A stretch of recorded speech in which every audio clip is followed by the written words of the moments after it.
Hello mga mi, malaki nga pala tong cake na gagawin ko. Tapos ang kanyang team ay jungle and then full fondant yung kanyang inspo. Kaya lang medyo limited budget ni customer. Kaya sabi niya soft icing lang. Tapos yung sa edge niyan, pinagawa ko nga palang curve para magmukhang fondant pa din siya. And then slightly undercoat nga pala ako dito. In a way na undercoat lang sa labor. Kasi hindi ko napansin yung part na yan na may parang leopard skin pala siya. So kumbaga undercoat lang sa labor. Pero so far, pasok pa naman tayo sa markup at saka sa tawag nito sa ingredients. Hindi naman siya totally talaga undercoat.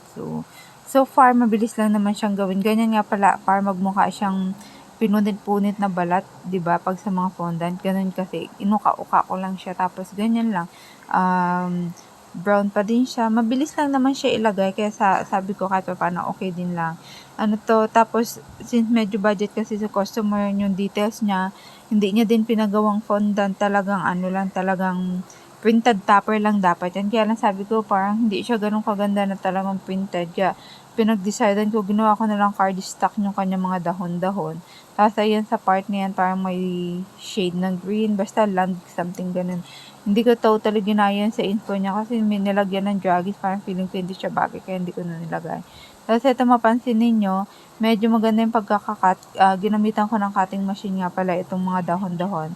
Tapos, may mga toothpick or stick support dyan siya. Para nakaangat siya doon sa cake. Hindi siya totally nakadikit yung mga dahon-dahon. Para kahit paano is maganda pa din siyang tignan kahit na cardstock lang, di ba?